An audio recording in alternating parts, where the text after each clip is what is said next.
We're gonna start seeing it about it. Okay. I'm gonna try. All the information's online, right? You grab it. Please stay on it. It's all online. Okay, good to know. Good morning, fellow Toastmasters. It's 7 o'clock. And today we will get some inspiration, not only from the theme, but also from our inspirational motivator today, who is Sylvia Baptiste. Please welcome her up.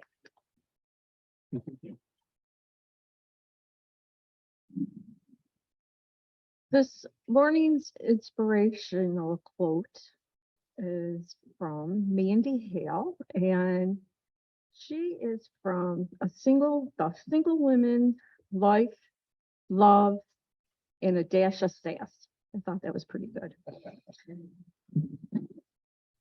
Be a bit of a challenge, not because you're playing games, but because you realize you are worth it and the extra effort is given. Thank you.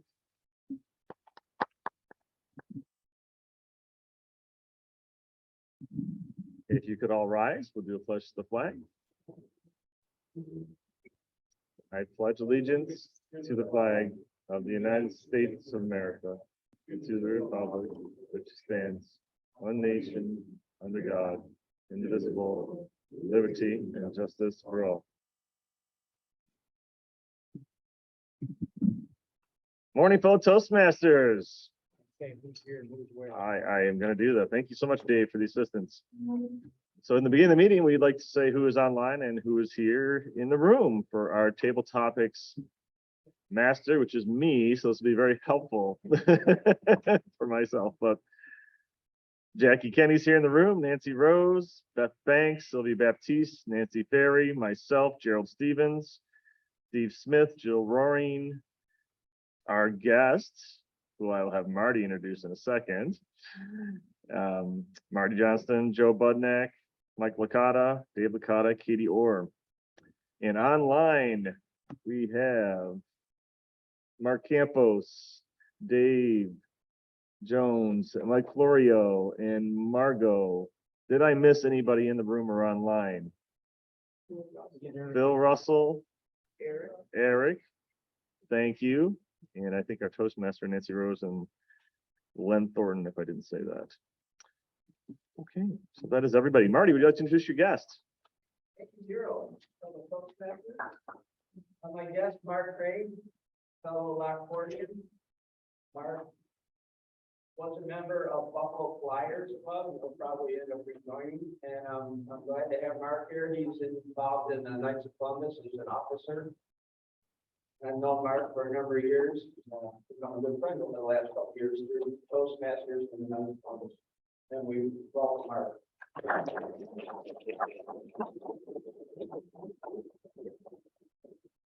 Welcome. We had an office meeting last night. I will tell you the results of that later because I'm excited to introduce our Toastmaster of the day. It's her first time being Toastmaster. So be kind and we will guide her through. She'll do an amazing job. Nancy Rose.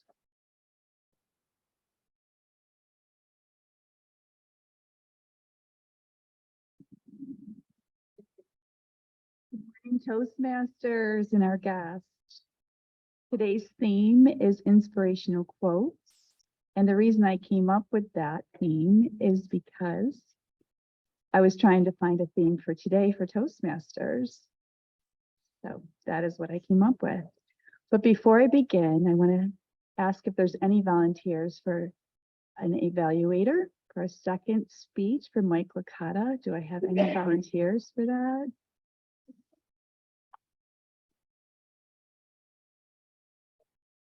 Okay. Thanks. Thank you very much.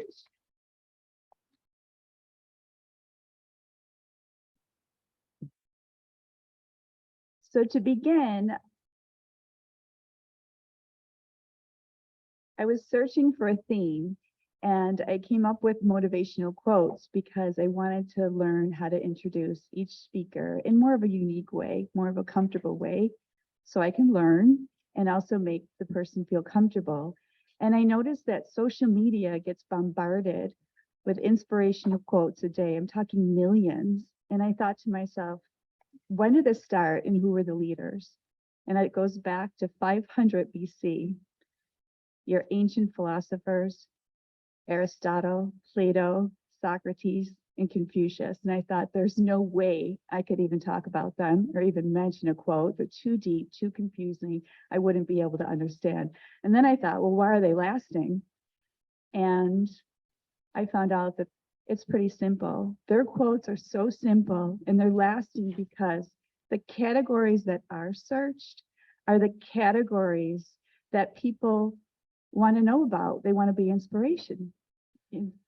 have inspiration about happiness, goal setting, visualizing, finding light when you're going through darkness, peace within yourself, and even peace on earth. It's pretty simple. And to start, Aristotle said, happiness begins within us. Pretty simple. And then when I was noticing about the theme of the day, someone on Toastmasters did put in a theme of the day about darkness looking toward light, which Aristotle said, it's important when you're going through darkness to look for the light. And I was wondering who put that on. Is there somebody on Zoom? That was Eric. Eric. From the other. And he loves her so much. Eric, are you listening? Are you on Zoom? Eric's on Zoom. He's working. Okay, he's working. I was hoping he would share what that meant to him, but it pretty much reflects Aristotle and his words. When we were going through a hard time, there's light. And it was a beautiful quote. So maybe I'll ask him eventually during the meeting. So to begin the meeting, I'm going to start the roles. And my agenda, of course, I have to learn is a little different because I was using international and I'm learning now just to go on our website and to get all the forms and the agenda because it's tailored for us. So I'm going to begin with our word master. Our word master has one word that he would like us to use, but the great Petra Hermit said, remember, your word is more than only one word. So our Toastmaster for the word master of the day is Stephen Smith.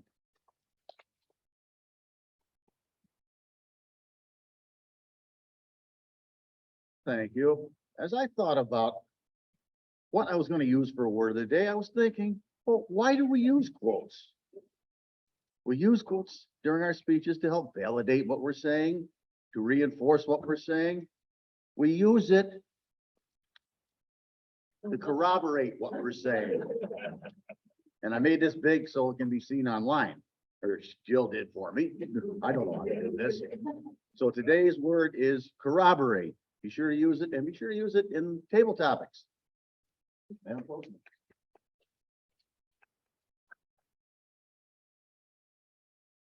Our master is next, and I wish I was as disciplined as he is when it comes to any fillers or ahs. So our next roll holder is Joe Budnick.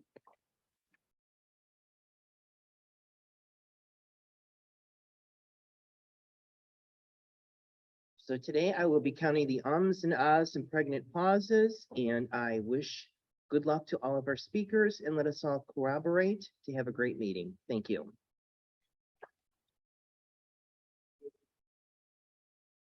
It's important to have a grammarian, and if we had any worries in the past about grammar, we don't have to anymore because the great Petrus Herman said, the past is always tense and the future is always perfect. And here on Zoom to talk about his role as grammarian is Philip Russell. Philip. Madam Toastmaster, good morning. Morning. Such a beautiful morning here. I'm going to be in and out of the meeting. I will always be on the Zoom listening for the grammar, proper use of the English language. And we will corroborate at the end about what is good and what is bad. But more importantly, I have an inspirational quote. For those of you that can remember this individual, you probably should, if you can't, corroborate with, I'm sure, Dave Licata, because he will understand this quote. What? Me worry? Madam Toastmaster.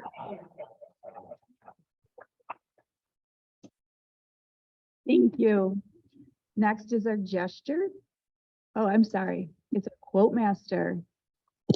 So the next row is quote master, and to add to the inspirational theme on Zoom is Mike Floro. Good morning, Madam Toastmaster. Thank you, fellow Toastmasters, and our guest, Mark. Our quote this morning, I didn't go as far back as 500 BC, but I did go back to Mark Twain. Mark Twain said, "Stay away from those people who try to disparage your ambitions. Small minds will always do that, but great minds will give you a feeling that you can become great too." Mark Twain. Madam Toastmaster. Thank you. Our next row is gesture, and a very funny man, Charlie Chaplin, had a very profound thing to say about laughter. He said a day without laughter is a day wasted, and at Toastmasters, we don't want to waste a day. So here, doing our gesture roll is Nancy Ferry.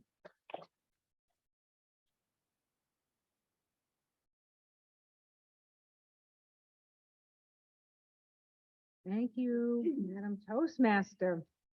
Hard to say funny things about serious inspirations, but I hope this corroborates with our theme in memory of my father, who died of blood loss, because sadly, no one could figure out his blood type.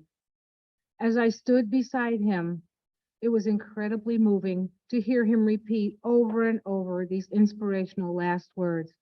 Be positive, son, be positive. Father, I don't know if you can hear me now, but if you do, just know I will always remember to be positive.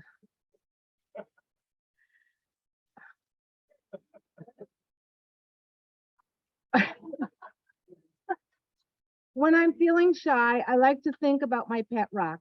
It always inspires me to be a little bolder.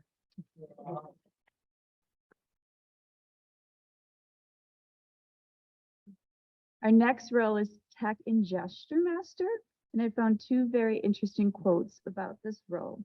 The first quote is by Henry Roller. It's pretty simple. He said, "We can tell a lot by somebody's body language." The second quote is about technology, and that's about Matt Mullenberg. And he said, "Technology is great when it brings us together. We have a lot of technology bringing us together at Toastmasters." And here on Zoom, to introduce his role as Tech and Gesture is David Jones. Thank you, Madam Toastmaster, and good morning, fellow Toastmasters and guests. I will be the Tech and Gesture Master. I'll be looking at the use of technology as well as body language, facial expressions, and gestures. As Phil said, what me worry, this past week, I went to 2 different clubs where there were technical challenges. And that's a great thing about Toastmasters, because not only do we come to practice our speaking, but now we're practicing technology. And when we have a failure, I'm like, yes, how can we figure it out? We corroborate as a club and we get it going. So back to you, Madam Toastmaster. Thank you. And our next is Quizmaster, and we're going back to 300 BC for the great philosopher Epicurus. He started this to spread the importance of active listening, and he said, "We have 2 ears in 1 mouth, so we can listen twice as much as we speak." And here to talk about the importance of active listening is our quiz master, Jill Rowing.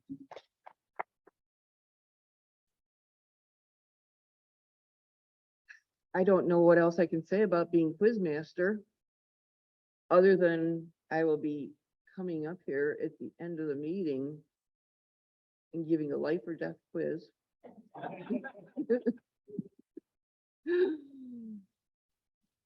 No, probably not.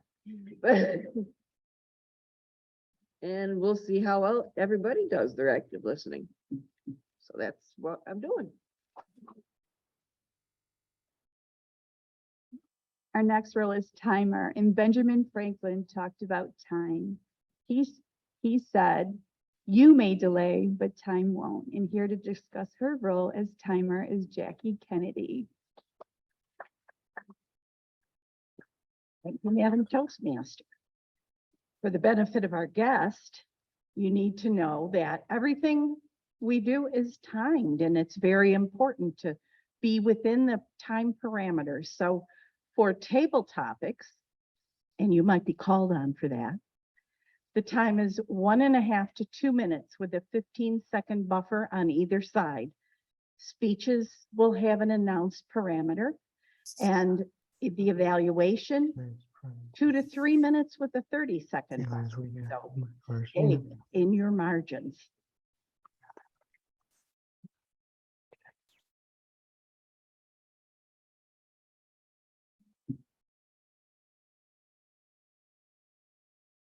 I think the next quote is a great way to introduce our final role holder as general evaluator. Julia Payet, scientist, engineer, astronaut, and former general governor of Canada, said, "When I receive constructive criticism, I own it, I correct my mistakes, and I move on." And here from Zoom to discuss his role as general evaluator is Mark Campos. Thank you, Madam Toastmaster, fellow Toastmasters, and our guest, Mark. My job as general evaluator is to evaluate the job of the 3 evaluators, of our Toastmaster, Nancy, as she continues on her maiden voyage as Toastmaster, and of the meeting as a whole, Madam Toastmaster. Thank you. Okay, everybody, I think we're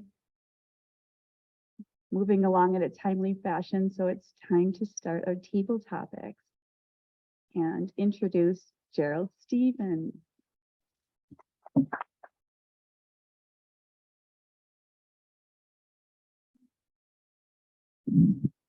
Morning again, fellow Toastmasters.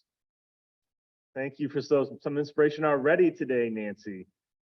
I love inspiring quotes. I love inspiring people. I love to be inspired in general. Gets me motivated every day. I like to listen to inspirational music. Do that in the morning to get me going. Did that on the way here, actually. I have 3 questions today for some spontaneous speaking opportunities. I think I only have 3 people that are available, but we will find out in a second. Dave Licata, are you available? You're about to get up. You're evaluating, and you're not available then. Okay. See, I knew I had to corroborate this information.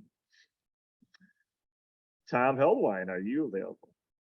You are. Okay. Yay. So you'll be my first table topic participant today. Tom, can you tell me who or what inspires you in life? Has there been a certain person or just things in general that inspire you? Tom.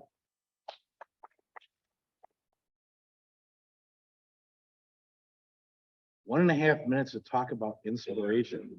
That's really not enough time. When I wake up in the morning, I'm a morning person. You're either an evening person or a morning person. I wake up in the morning because really happy, really, really happy. And I think it's because I have such crazy dreams. You know, I'm like flying around delivering pizzas while fighting off an alien invasion. It's just kind of like super crazy. And then I wake up and I'm just like, oh, okay, everything's kind of really normal. This is going to work. You know, I'm going to enjoy myself. I think one of the real inspirations I have is I will go to YouTube and listen to some inspirational speech or something like that every once in a while when you're sitting at work and you're like, oh, I got 100 more drawings to review, or I've got to really prepare for this meeting. I need like a couple minutes of inspiration. So an inspirational quote isn't just enough. You actually need an inspirational poem. And I think one of my favorites, I will actually forget that Devin Thompson, Rage, or do not go gentle into that good night. I always mess it up, but I'll do a real quick trial at it. Do not go gentle into that good night. Old age should burn and rage at close of day. Rage and rage against the dying of the light. Skipping 4 or 5 stanzas. Wild men who caught and sang the sun in flight and learned too late and grieved it on its way. Rage, rage against the dying of the light. And you, my father, there at that sad height, curse, bless me now with your fierce tears, I pray. Rage, rage against the dying of the light. Thank you.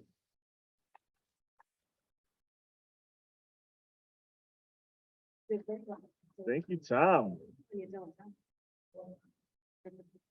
Our second question here, I believe Eric does not have a job. Is that correct, Eric? Are you out there, Eric, to participate? I know you're at work. See the answers. No, Eric. Okay. He's offline. Okay. I'm going to recruit my inspiration. Oh, no, we have a volunteer in the back. Even better. Woo-hoo. Mark, come on down here. Love it when we have volunteers.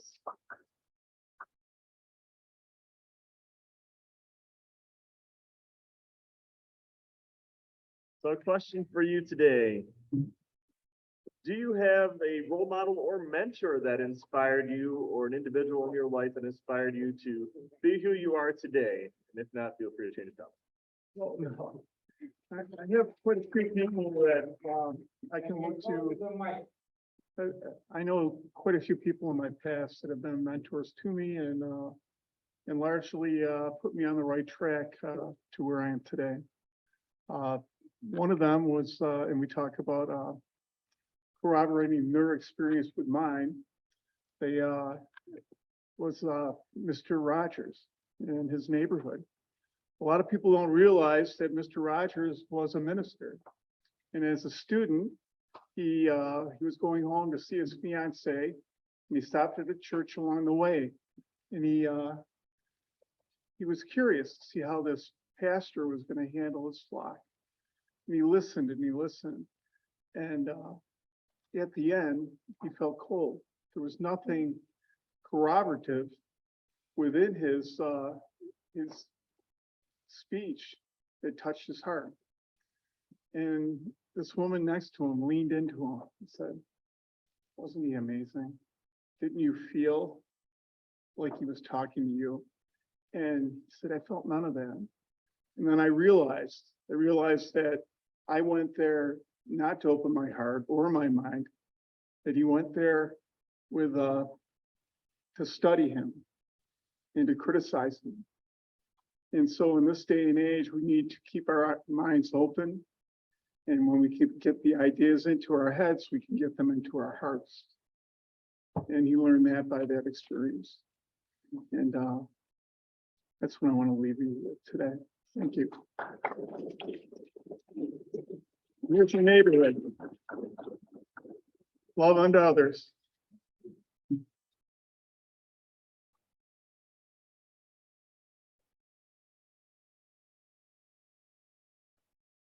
Thank you for volunteering. Margot, do you have a job? No, I do not. Ah, she almost escaped. I had to go back. I never escape, Jerry, be honest. I almost had Sylvia.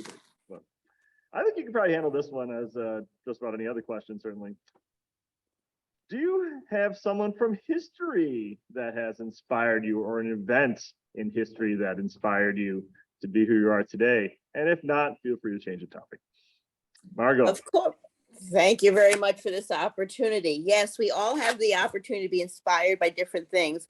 What tends to inspire me the most, actually, is just reading quotes myself. I love the quote of the day calendar. I love when they're amusing. I had one hanging above my desk for the longest time that says, it's not how you sail, it's not how you run the boat, it's how you adjust your sails. Of course, the favorite one that I have above me right now, my girlfriend gave me for the holidays, and it says, stressed is just desserts spelled backwards. The other thing I find inspiring in my life is just watching what people do and watching how people help each other. Last night we had our Barker Lions board meeting and we were talking about some of the things that our club's going to do this year. I went to a cabinet meeting and we heard about how this year everybody wants to work together. And one of the suggestions was that Lions reach out and find out what other clubs do and work with Rotary and work with Kiwanis. So it's inspiring to see people who want to help our community. There's a little bit of a correction for you. So Mr. Grammarian, I'll give that one to you. And quite frankly, I find Toastmasters inspiring because every meeting I attend, I learn something. I learned a speaking technique. I learned something about a topic I never thought about. And I get to spend some time with some wonderful people. So that's how I collaborate with all the different people in my life to be inspired. Mr. Toastmaster. Thank you, Margot. At this point, I'd like to get a word master's report. Steve, if you could come down, and how do we do with the word corroborate?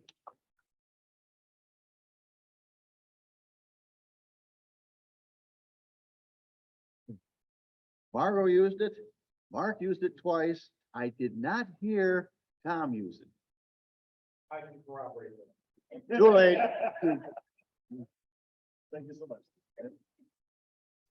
So in this, for our guests, in our group here, we do use the word of the day as part of our table topics qualification for the vote. So that is not always the case in all clubs. And Madam Timer, Jackie, how do we do in regards to time? We did very well. I can corroborate that Thomas came in at 2:05, Mark at 1:43, and Margot at 1:40, so all qualify on time. Thank you, Jackie. So for those in the room, feel free to rip off a tab on the ballot we have, and we'll have someone come around. It looks like probably Sylvia, she has the basket, and collect those votes. And Len will set up a poll online if he hasn't already to vote. Let's welcome back our Toastmaster, Nancy.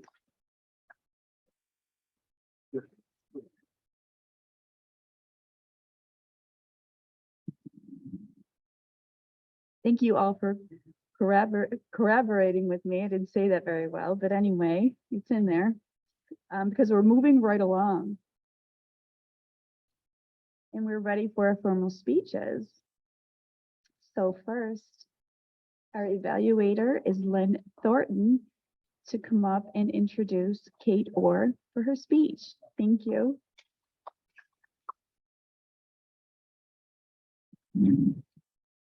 Thank you, Madam Toastmaster.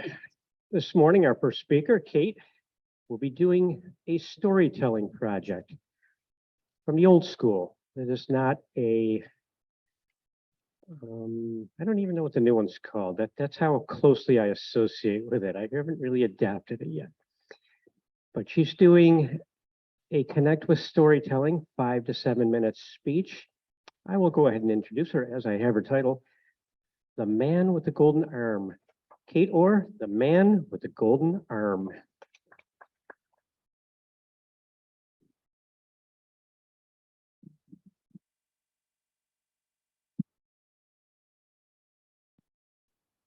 The man with the golden arm. We're not going back to Confucius. We're not telling a story from ancient days. And it's not really a fable or a parable, but it kind of is for life. The man with the golden arm is a real person. He's living today in Australia. James Christopher Harrison was born in 1936, around Christmas. When he was 14 years old, he needed to have life-saving surgery, and a lung was removed. In 1940, 47, this happened. The surgery lasted over 10 hours. And he lost over half of his blood and was receiving constant blood transfusions. I laughed so much at Nancy's joke, for anybody who doesn't know, our guest Mark, because I work with the Red Cross now, and I've learned so many stories. And Madam Toastmaster, fellow Toastmasters and guests, this one's a doozy. The day after his surgery, he found out that over 20 people who he did not know saved his life because they were blood donors. And he promised at age 14 that he would do that for the rest of his life. And he did. He still today holds the world record for blood donations because he gave plasma just about every 2 weeks of his entire life. He's still living in Australia, and he's called the man with the golden arm, not just because he gave so much blood, but because his blood is miraculous. His blood has special antibodies that has saved over 2 million infants in Australia and now beyond. So my mom and I share the same blood type, B positive. You kind of could tell, right? Anybody else have B positive blood in the room? All right, great. So what happens in a disease called rhesus is something that's been rampant throughout time. If an infant's blood type or Rh, positive negative, is not compatible with the mother in the womb, the mother often naturally rejects the infant, rather like an organ transplant being rejected. And it has caused probably billions upon billions upon billions of loss of life over time. Part of it is natural, but it was in the 1950s and 60s when that started turning around. And it's all because of the man with a golden arm. His antibodies of type D is a special kind, very unique, very rare, that was because he gave so constantly, the labs could test so constantly, and it was discovered that he had this kind of blood that could create a miracle, in some ways, we would call it, that could be given to the mothers while they're pregnant if the baby's tested with a different blood type, and they're saved, and they are becoming compatible throughout the pregnancy. It still could be a difficult pregnancy. It's pretty remarkable what this man has done. I'm going to step back here to my notes because there's some more details I would like to share. He's made over 1,000 donations in his lifetime. 1,000 donations, that's pretty remarkable. Eric Schneider, I don't know if he's come back on. We all know that he goes fairly regularly, or Mark, you maybe don't know, but he goes to give platelets pretty much every 2 weeks. It's been over a year now, and I would say, Eric, I challenge you to beat this Guinness Book of World Records, but you'll have to do it for about 50 years. So I hope you're ready to keep on going. Maybe you personally know someone who has dealt with this kind of condition because it is very common. It was so fatal that it was considered a prime reason for making developments. As soon as this was discovered, it started spreading around the world. So today, James Harrison is in his 90s. And according to Australian law, he, at age 81, had to stop giving blood. And he said, it's the only Guinness Book of World Records that he hopes is broken again and again and again. People call him a hero, and he has said he doesn't think it's a big deal. Ironically, James still has a fear of needles and blood. He never looks at the donation when it's happening. So if he can do it, maybe you can too. It hasn't stopped him. Your blood doesn't have to be miraculous to save millions. Just helping one person, just helping them live a little bit longer, or maybe saving their lives. So James gave an average of once every 3 weeks for 57 straight years. He's an inspiration. Now, because he cannot give blood any longer, the research does continue, and there is a project called James in a Jar. And James in a Jar is trying to recreate those natural antibodies that Harrison's had in his blood, but in a synthetic version. It's still in process. Corroborating his remarkable lifetime of achievement, Harrison was awarded in 1999 the Medal of the Order of Australia, and in 2014 he was declared Australian of the Year. Here in New York, donors have to be 17 years old or 16 with parents' permission. And guess what? There is no upper age limit like there is in Australia, as long as you're well, with no restrictions or limitations to your activities. I know that James Harrison would encourage every single one of us to help in however we can, to give blood, platelets, plasma. And if you can't, you can help out. Hang signs, tell a friend, wear a Red Cross t-shirt or a water bottle. I have some if you'd like one. So I encourage you, please be golden. Thank you.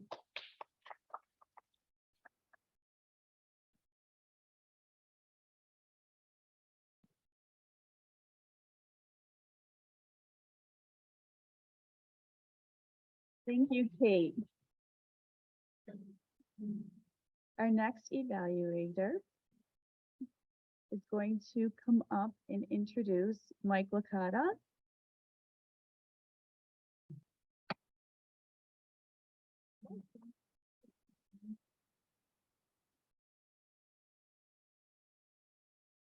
Good morning, fellow Toastmasters. Mike is on level 4 of the Pathways Dynamic Leadership Managed Change. He has 2 purposes for this speech. The first is the purpose is to practice developing a change management plan. And his second purpose is to share some aspects of a change management plan. I'm sure that will involve some type of cooperation. His title today is Opportunities to Improve. Mike Licata, Opportunities to Improve.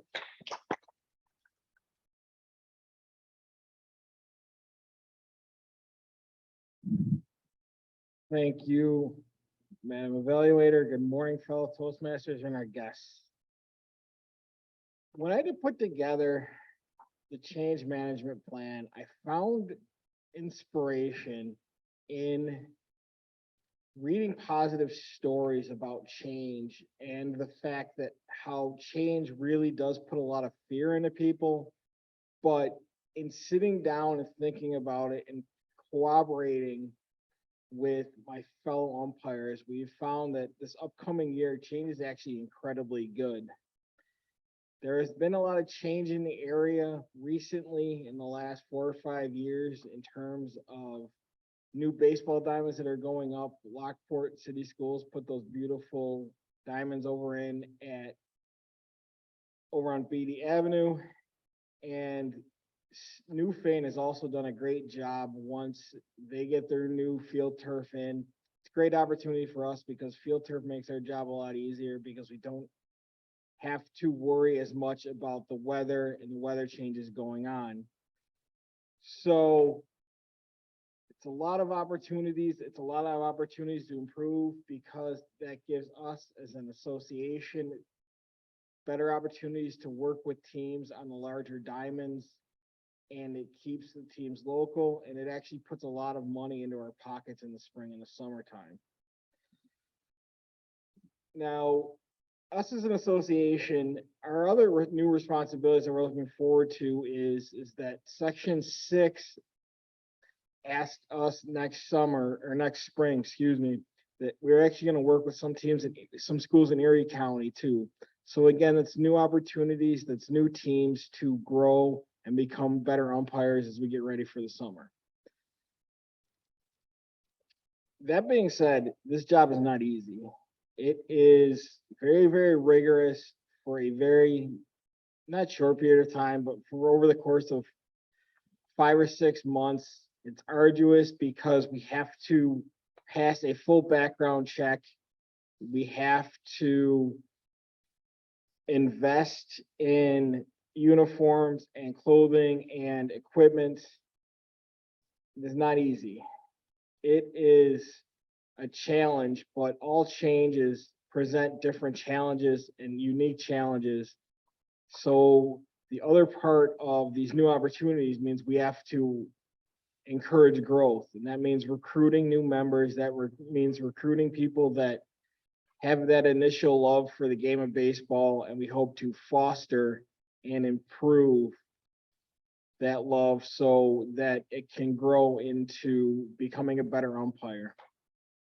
Now, some of the other challenges that we have to contend as an association is because we do high school baseball, we have to pass a 100-question quiz every late winter that can change every year, that focuses on a lot of the new rules and a lot of the updated changes in our rule book, which I have known guys that have umpired for decades and they still, it's still very hard to remember all the rules in our rule book because it's even though it's about 120 pages, there's a tremendous amount of detail in everything. And it is very hard to be able to recall everything and every rule, especially during a lot of the games and a lot of the experiences that we go through on a weekly basis. Now, the full background check is also one of the reasons why we're having trouble recruiting. We actually have to pay for that ourselves, and you have to do that before you can actually join the association, because we're working with schools and because technically we become contractors with the certain schools. You have to be able to make sure you have to have a clean background check, which means full fingerprinting. So yeah, it has to be clean. We have to make sure that you can go into these schools and be around children. The other tough part of the job and the other part of the toughness is actually dealing with the coaches. Now, I haven't had any truly horrendous experiences. We did have an incident this past summer that I know anybody from our organization wasn't involved with, but the police were called, and it wasn't over the coaches. It was actually the fight was between the two coaches. Now, it's always something wrong. A lot of the coaches don't really understand the nuanced details of the rule, which is the other part of the umpire experience.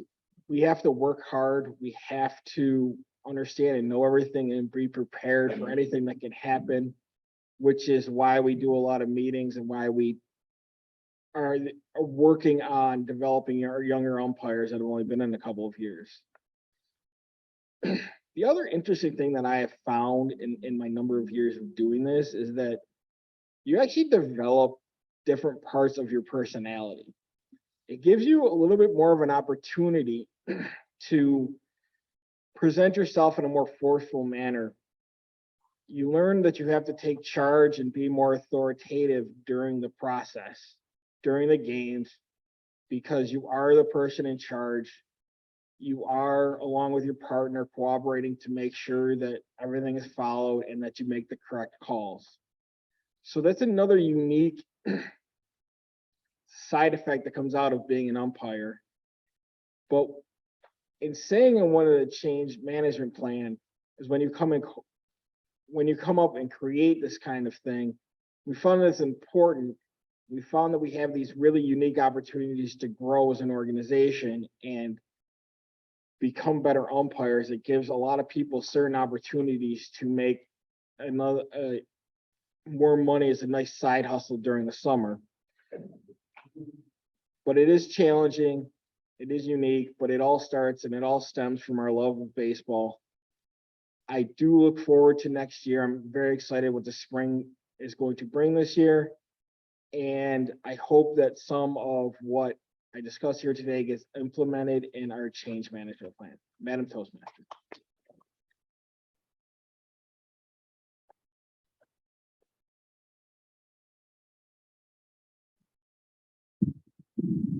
Thank you, Mike Licata. And our third evaluator is Dave Licata. And here he comes to introduce the third speaker, Marty Johnson.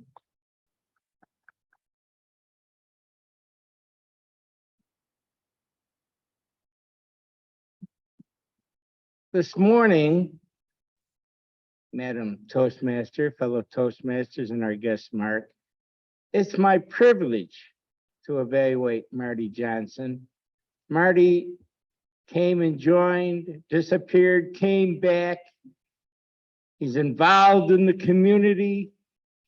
He's an excellent member of AM Lockport Toastmaster, an excellent employee where he works. I've seen him flying around that store. He's a blur. And I can't wait to hear him speak. Now, Madam Toastmaster, do you have his title? Marty's title? Okay, I'll take care of it. This is a 5 to 7 minute speech, Madam Timer.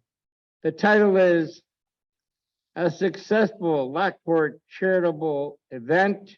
The purpose of the project is for the member to practice planning, organizing, leading, and implementing an event. He has to corroborate all those things. Now we're going to see, he's going to share with us his past views on this subject, his present views, and what he's going to do in the future. Fellow Toastmasters, please welcome Marty Johnson, a successful Lockport charitable event. Thank you, Dave, fellow Toastmasters.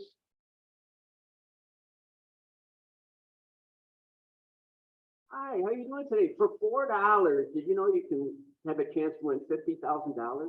That's right. For $4, you can buy a ticket for $4, a chance to win $50,000 for less than a gallon of gas. Thank you, Mark Crane, for that line. Fellow Toastmasters, most welcome guests. That is the line I use for the charitable event that my evaluator, Dave Licata, mentioned. And the event was at the Lockport Arts and Crafts Festival, which was this past June 25th and 26th. And my Knights of Columbus Council corroborated with me to form this event and to plan this event. And it was a wonderful event. What I'm holding in my hand are the actual tickets that we use. And just to give you an idea, these tickets, the state and local municipalities and councils that I belong to, the Lockport Council, we get some of the funds back to use for local charities. And a couple of the charities are what's called Coach for Kids is one program.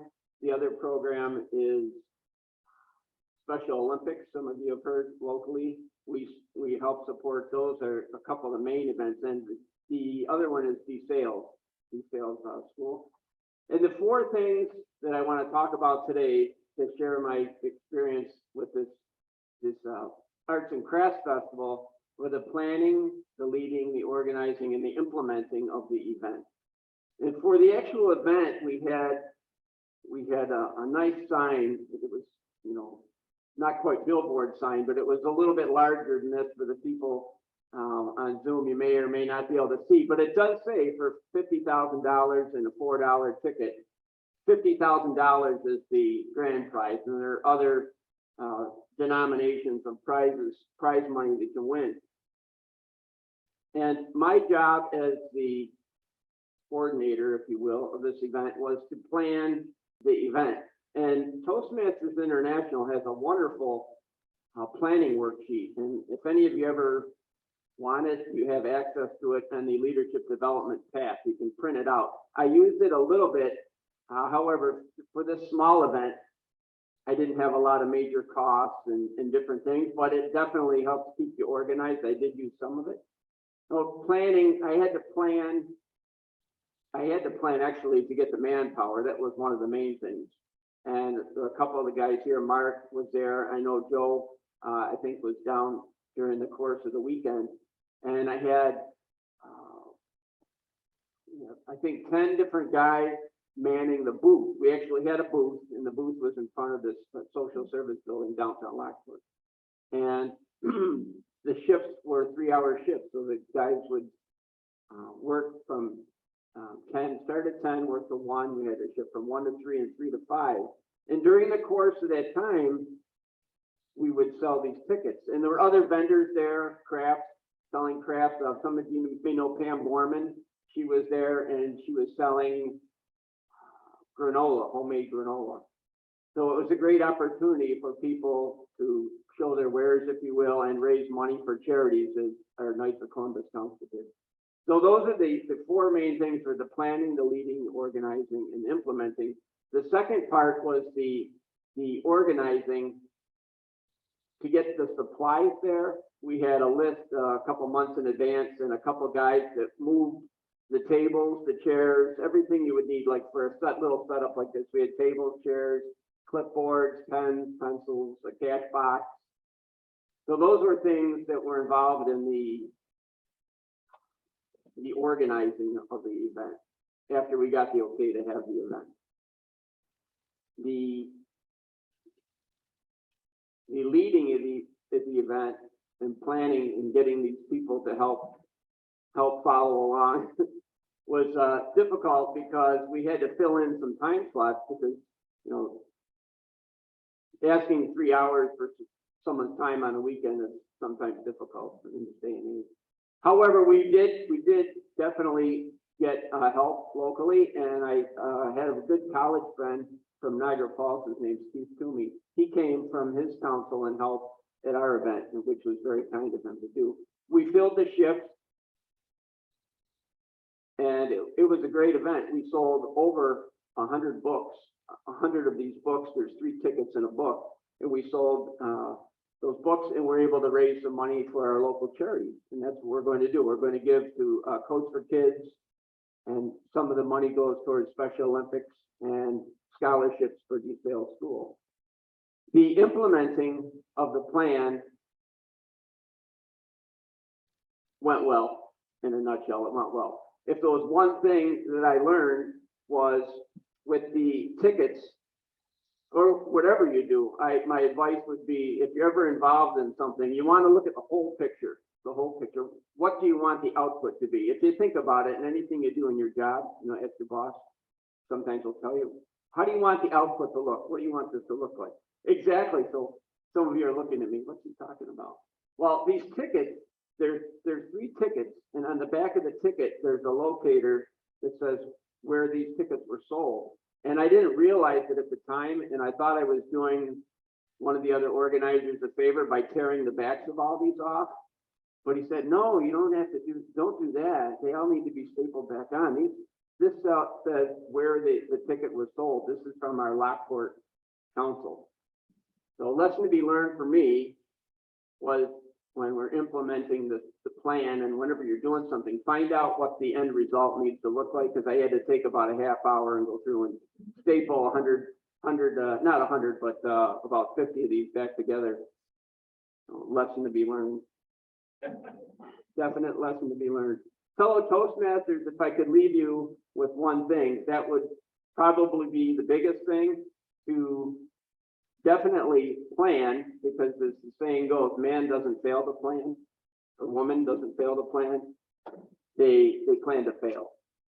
And I look forward to using what I learned in this experience, going to a bigger venue at the Niagara County Fair next year. It's on the calendar. Thank you, Mr. Toastmaster Gerald. Madam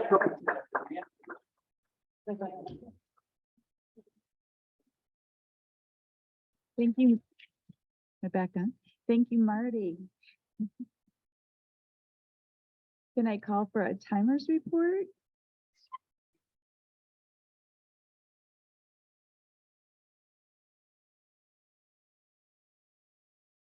I am happy to corroborate that all of our participants met their time frames. Kate at 7:22, Mike Licata at 7:06, and Marty at 7:17, so all qualified. Thank you very much. Okay, be sure to vote and give our speakers a little note. So just another word about our famous ancient Greece philosophers and how easy they are to understand. I looked at all four of them, and the one that pretty much blew my mind on how simple it is to understand dated back the furthest, which is 500 BC, which is even older than 300 BC. I'm learning, I'm not a mathematician. That's about 2,000 years ago. And that was Confucius. And there's so much confusion on the internet of who said what. Was it Steve Jobs or was it Confucius? Was it Henry Ford or was it Confucius? Was it monster.com or was it Confucius? Did I have a little quiz for you? And it's pretty easy because I gave you a big hint. So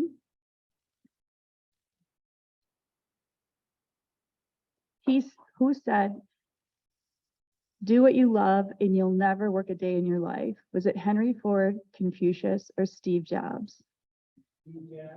Confucius.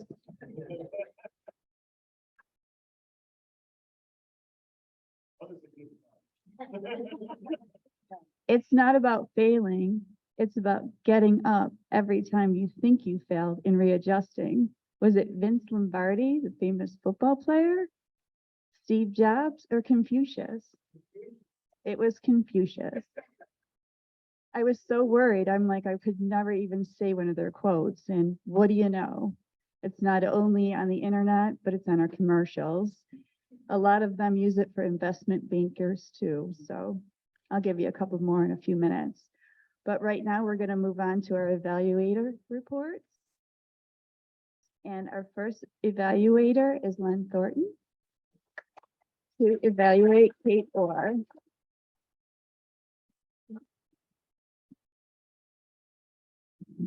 Thank you, Madam Toastmaster, fellow Toastmasters, and our guest, Mark.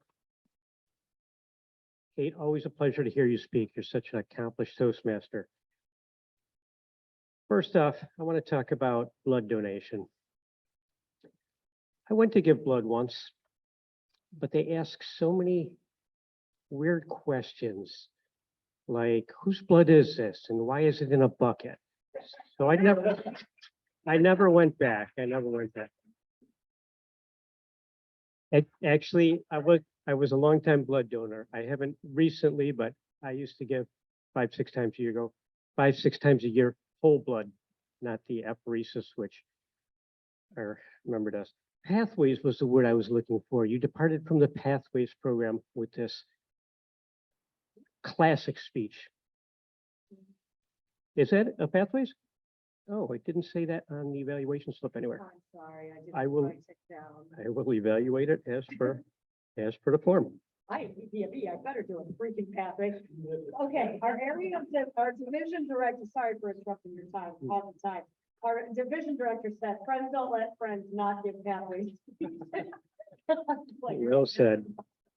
Well said. It is indeed a pathway speech. Okay, so you came right out, as any good storyteller would. You grabbed the mic, came out in front of the lectern, and got closer to your audience. But the first thing I heard, and this is the grammar Nazi in me, you said needed to have surgery, and it just didn't ring right with me. Required surgery would have sounded better. And now on to my evaluation. James Harrison, what a fantastic topic you picked. Such a great story, the man with the golden arm. I actually had to Google that to get his name because I didn't catch it the first time. There was a movie made in 1955 of that title. I don't think it had to do with that Australian though. Probably not. things that we know you're going to deliver on as an experienced Toastmaster, your gestures, your eye contact. Although while you were making contact with people in the room, I didn't see you look up at the webcam at all. So you were leaving out all our Zoom friends. And it does take a stretch because we now have the camera up a little bit higher and a light ring there, but it can be done. You can look around the room and up.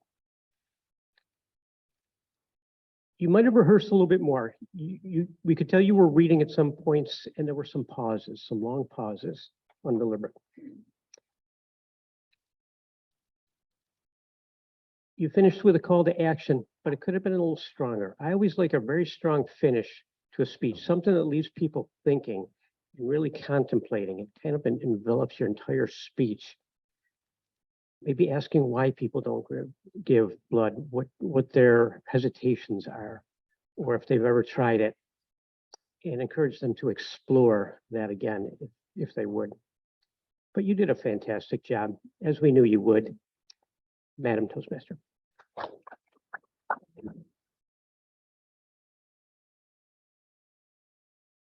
Thank you, Len. Our next evaluator is Beth Banks with her evaluation for Mike Licata.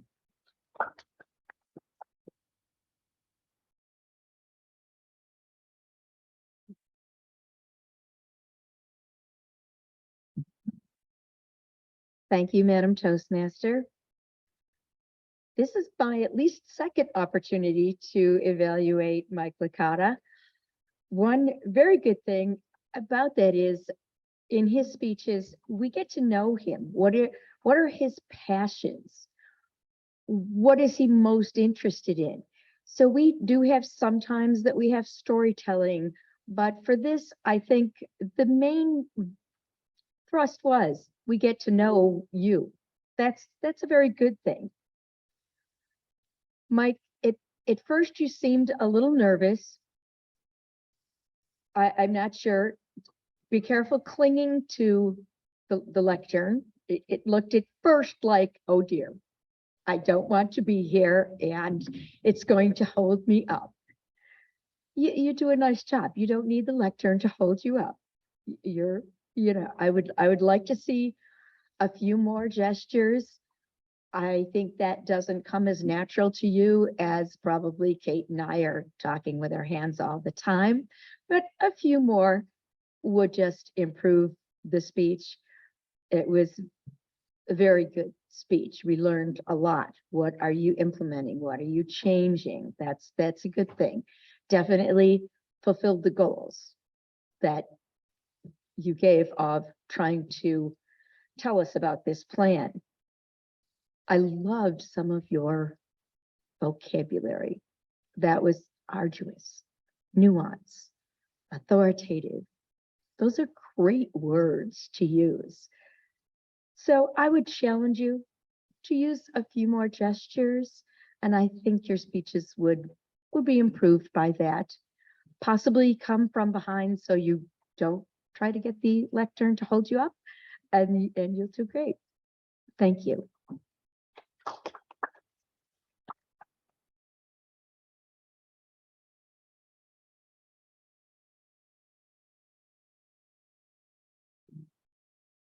You, Beth Banks, and our next evaluator to evaluate Marty Johnson is Dave Licata.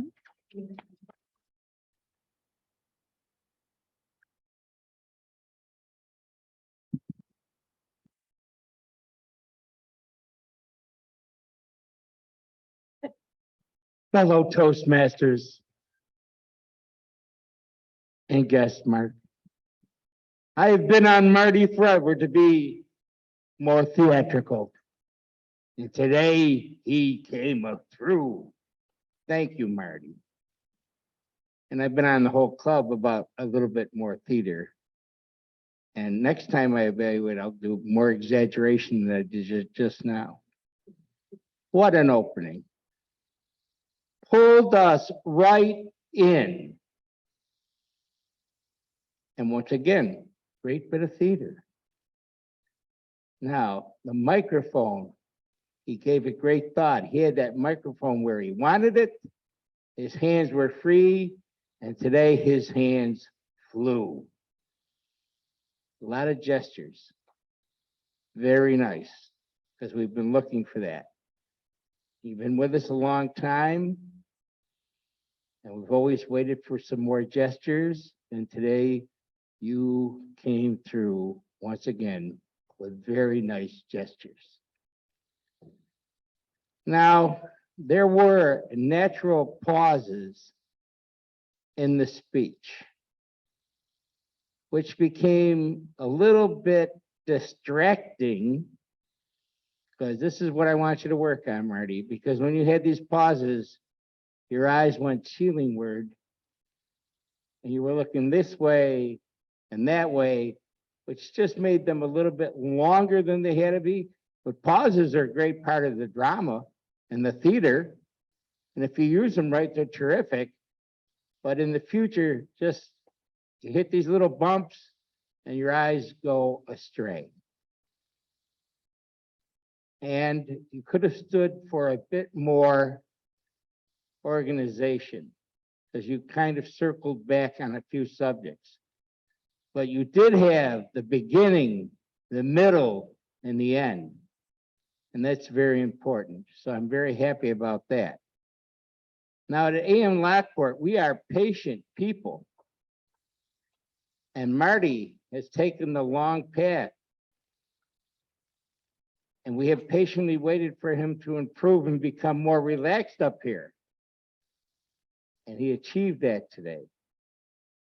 So AM Lockport, our patience has paid off.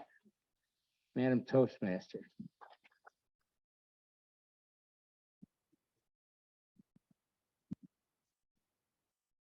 Thank you, Dave Licata. Oh, thank you. So can I have a timer's report?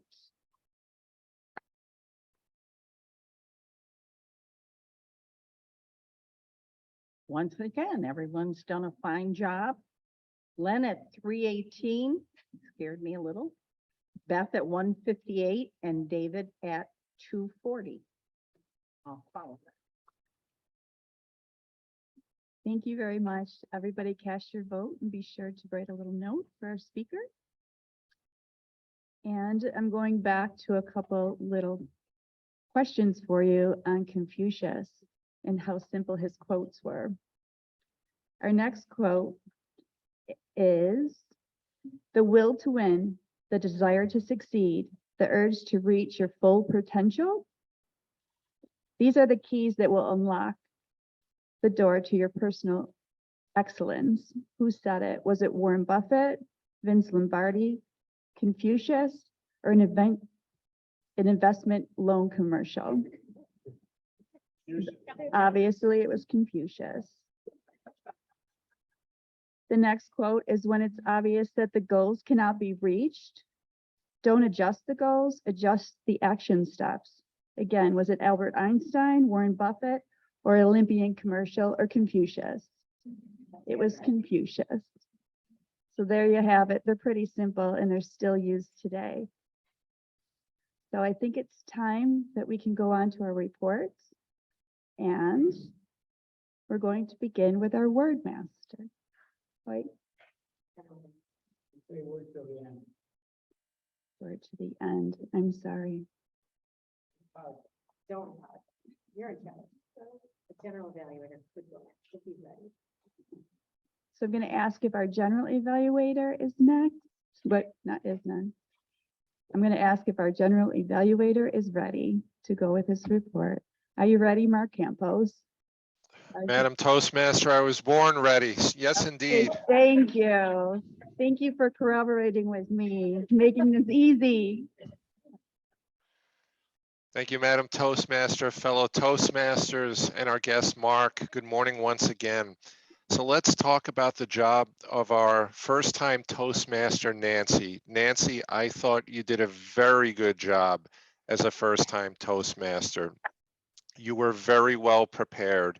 There were multiple emails that went out to the group trying to fill the gaps you had among the job holders. So great job with that.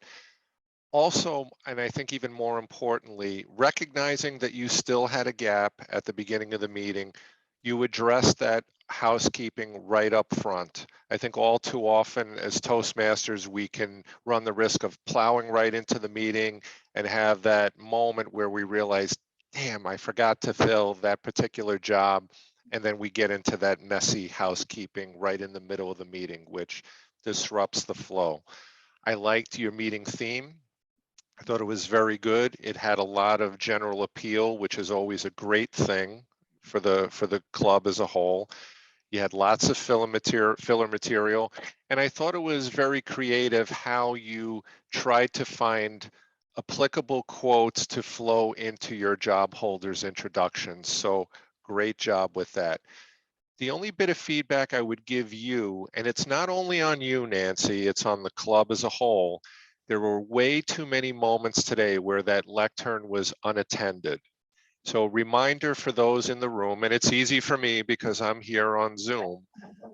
As a job holder, we always follow a sequence of introductions. You know when you're about to be introduced. Start to get closer to the lectern. And as the Toastmaster, Nancy, don't stray too far because a job holder's introduction doesn't take very long. So maybe just step aside, then you can have at least somebody always at the lectern, which would be helpful. Got it. For our evaluators, you're 3 veteran evaluators, so a little bit of tough love here. Len, I liked your feedback. I thought it was very good. I felt it was a bit rushed at the end. You didn't give yourself a lot of runway to give the evaluation itself because there was the interaction with Kate, the joke you made, which was appropriate, mind you, and then commentary about James Harrison and all of that. So 2 to 3 minutes goes very quickly, so just be mindful to stray too far away from the mechanics of the evaluation. Beth, I thought you gave very good constructive feedback to Michael. I would have liked to hear a little bit more on the positive side about his strengths as a speaker, particularly in the close. It felt like it ended with something constructive as opposed to something positive. David, all I can say is it was a nicely made sandwich on your part. And furthermore, when I make a real sandwich, being OCD, it has to be, perfectly balanced and symmetrical. And your sandwich, your evaluation was very symmetrical. So nice job on that, David. So with that, I can introduce the job holders, or Madam Toastmaster, would you prefer to call for reports? I'm going to ask you to volunteer because my agenda is a little bit different than our AM Lockport. I took it off international, which I will correct. So if you don't mind, I would really appreciate that. Not a problem. I was prepared to do so. First up, our Master, Joe Budnack. Joe, how did we do?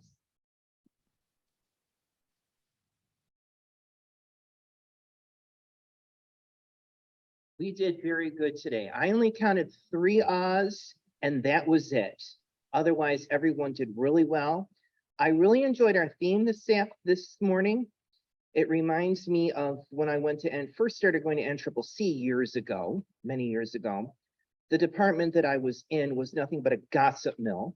People had nothing better to do than make up stories when you weren't around. And I used to get upset about it until I heard a quote.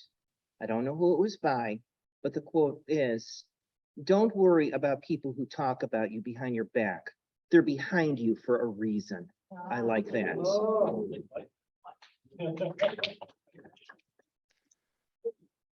Thank you, Joe. Our grammarian, Phil Russell. Phil, can we have a report, please? Hey, good morning, Mark. How are you doing? Are we okay on the voice control here? Hey. Doing great, Phil. Let's start off with Nancy Rose. Nancy, what a great job using the English language. Now, the only thing was you got into some philosophical ideas early on and you became tongue-tied. As a first-time a Toastmaster, You got to pass on that, but that's the hard part. You get tongue tied when you get complicated, then everything's smoothed out. Your pronunciation is great. I wish I could pronounce words as well as you guys do. Mark and Jackie, you guys are just too good with your pronunciation. And when we get over to, yeah, and I had that down there for Marty too. Ta, I use that. Marty, you had a ya and had ta and a coupla. Now that comes from the old neighborhood over in the Irish North End. Speaking in shorthand, you leave out the G's and things like that. There was a few so's, but not that many. And who else do I have? Oh, Thomas H. Oh, gotta. And Margot, you already pointed out the nada. And Jackie and Mark and Nancy Rose, nothing. You guys are good. And it was an easy job as grammarian today. Mr. Toastmaster or General Evaluator. Thank you, Phil. Our tech and gesture master, David Jones. David.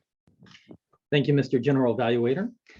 From the beginning, when you introduced the guests, we had a hard time hearing them on Zoom. I don't know if you all have a portable mic to take back to them. At Queen City, we do have a portable mic, and we have the VPM introduce all of our guests, but on average, we have anywhere from 4 to 8 guests a week. Therefore, we have to have somebody specifically introducing them. And recently, we've been giving it to our VPE because he wants to feel more comfortable going out into the audience. Therefore, that allows him part of his public speaking to get out there and introduce people. So it's a win-win. I love how you all do the timer on the room view. We started doing that at Queen City as well. The green, yellow, red is perfect. Although it was a little creepy when Kate was talking about blood and it went all red. It was just an interesting visual with that. Now, I just really did the nonverbals on our 3 speakers. And Kate, I would say she's flawless. She had great hand and facial gestures, great eye contact with the audience. I'll disagree with Lynn a little bit. I did notice she looked directly into the Zoom, but it was a brief time, but she did make great eye contact directly with me. I don't know if she was looking at Mark or not, but I thought she was looking at me. And she seems very comfortable and strategic. She came out from behind the lectern, went back behind the lectern, played with them. It was all flawless. I think Kate did really great with the nonverbals. Marty as well. I think if I had to describe his nonverbals, he's comfortable and happy. He's just a happy guy up there and you can't ask for anything more. He had the hand-free mic and his use of the stage was all over. I thought that was great. And then Mike, as Beth mentioned, he was pretty much planted behind the lectern with his hands there. The only hand gestures he used was wringing his hands, but he's there doing it. And that's all we can ask for. And just a little tidbit, we recently at Queen City had a TEDx talker come give a presentation about giving a TEDx. And in the Q&A section, we asked him how he was so dynamic and all over the stage. And his one advice to all of the Toastmasters was to do improv classes for 6 months, because that makes you much more comfortable on stage because you don't know it's coming. So if you really want to step it up a notch, everybody should get into improv classes. And I'm starting in October. Back to you, Mr. General Evaluator. Thank you, David. Let's test our listening skills, shall we? Our quiz master, Jill Roaring. Jill.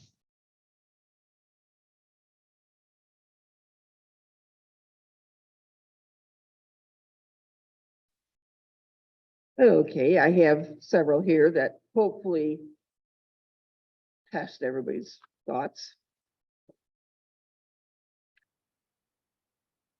Bart Crane, in table topics, who was his inspiration? Very good. Mike Florio, as quote master, gave a quote from who? Yep, very good. Mark Twain. What year did James Harrison get Australian of the Year? 2014, very good. Oh, I thought I would stump some people here. I'm gonna have to dig a little deeper here. How long is the umpire rule book? Yeah, 120 pages. Everybody got that one.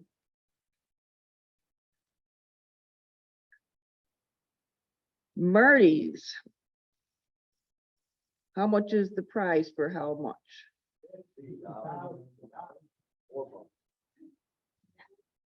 Okay. $4 for $50,000 prize. How many tickets did he have to staple back together?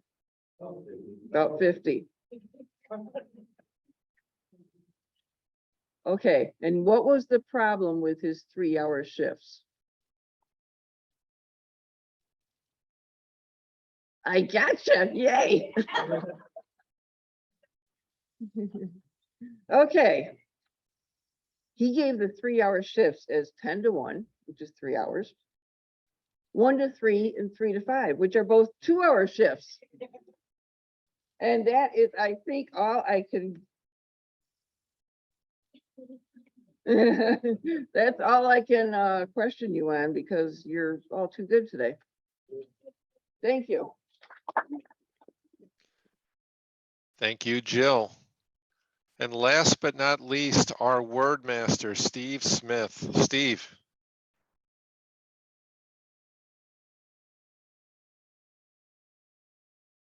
Thank you. I think the word did very well today. Let's see, Gerald Stevens used it, Jackie Kenny, Joe Budnick, Nancy Ferry, Dave Jones, Nancy Grohl, I'll get back to her, Kate Orr, Marty Johnson, Beth Banks, and Dave Licata. We had a tie today for the most uses between Phil Russell and Nancy Rose, used it twice. Thank you for your corroboration. Thank you, Steve. And with that, I will return control of the meeting back to our Toastmaster, Nancy. Nancy. Thank you. Thank you very much for your help today. And with that, we are coming to the end and I get to announce the winners, beginning with table topics. Our best table topic speaker is Mark Crane.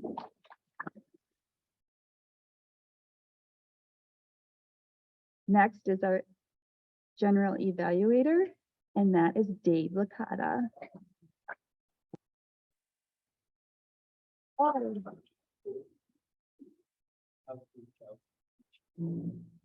Best evaluator. I have ribbons up here. Well, we haven't been having ribbons, so I just noticed. You know where that came from? That was really good. And our best speaker is Kate Orr.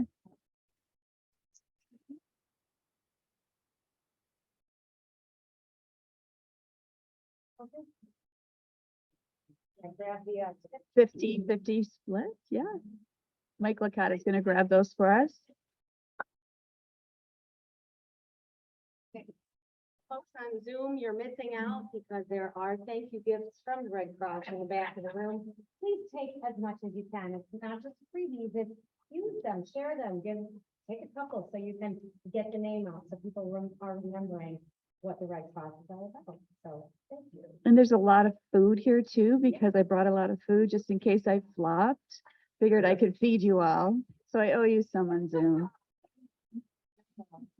They should have come. Go ahead if you want to do announcements. Okay, and here's Gerald Stevens with our announcements. Thank you. Excellent job today, everybody. So some announcements. The Celtics Festival, 9/17, 9/18, we will have a table to promote Toastmasters. I filled most of the contract out there today, so that's good. We have a number of people that volunteer, some of you guys know that, for the Celtic Festival, and I learned at the officers meeting, they're going to provide $600 to the Toastmasters Club for the volunteering. So, yes, depending on how many hours are put in. So, okay, so there'll be some money for volunteering. I know we have a number of people that volunteer for that, so appreciate it, I'm sure.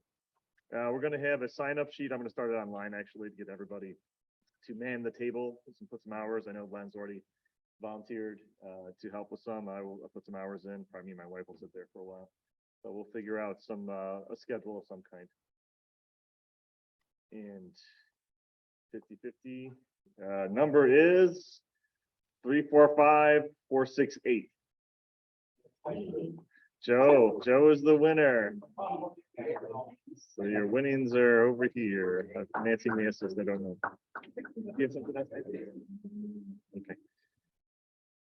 At the officers meeting, we picked a date. We didn't have a summer picnic, so the 2nd of October. So Margot, I didn't know if you had heard this yet. Probably not, being that we just talked about it yesterday. So hopefully that date works out, and just contact me or Kate to whatever we need to do to make it happen. Okay, that'll be a potluck. So much like we did the summer one, we'll do a potluck on the 2nd at Margot's Marjorie Manor. Also at the officers meeting, we discussed maybe start collecting some dues. So the former treasurer and the current treasurer will coordinate, and invoices will be coming out. So dues will be starting to collect because it's due by the end of September. So usually we start pretty early to make that happen. Sad bit of news. Our secretary and member Carol Halstead is currently undergoing chemo. She's in the hospital. So have her in your prayers, and I will have a card for next time for everybody to sign. I have an inspirational quote that I wanted to share from vacation. I just wonder how you come up with these things. Is courage is being scared to death and saddling up anyway. That is from John Wayne. And I think we do that a lot in this club, because sometimes we have a new role, like today, Nancy saddled up and she took on the role of Toastmaster. So good for her. And even public speaking, that's takes courage. So we employ that a lot here. And I do have an inspirational story from work. So I had a patient kind of walk in and he just handed me $100. Okay. And I was just like, all right.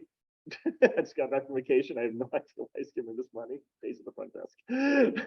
So, and he donated $100 because he appreciated. So when he first started being a student, I used to work in a free clinic on the east side for 16 years.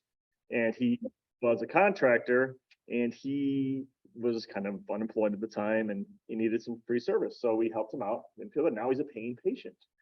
So he's comes and he's so thankful that we came and helped him with his back and whatnot. He decided to give us $100 to buy all the students coffee, bagels, whatever. So that's what we're gonna do with it. So that's pretty inspiring to me to see appreciative people and happy people like that. So, and that's all I have. Do you have something else, Nancy? Fellow Toastmasters, I just want to thank you for your patience, for your time, and definitely for coaching me. I really appreciate it. Thank you, and have a wonderful day. All right, does anybody else have anything? As Marty has something. Thank you, Mr. Toastmaster, fellow Toastmasters. I just wanted to take the opportunity to thank each and every one of you and the people on Zoom and members that aren't here for giving me the courage and the support over the last 20 plus years that I've been a member of AM Lockport. I was able to give my mother's eulogy a couple, 3 weeks ago, actually today. And I probably could have given it if I wasn't a Toastmaster, but I don't think I would have been as confident and calm. I used a lot of the techniques that I learned here. And I honestly feel that I did a decent job. And I kicked myself in the rear end when I didn't give my father's eulogy. My two nephews did. And I said, when mom passes, I have to do it. I got to do it. And I did. And I'm very glad that I did. Thank you. Thank you, Jerry. Any other announcements? Right. Next week's Toastmaster is Nancy Ferry. Are you aware of that, Nancy?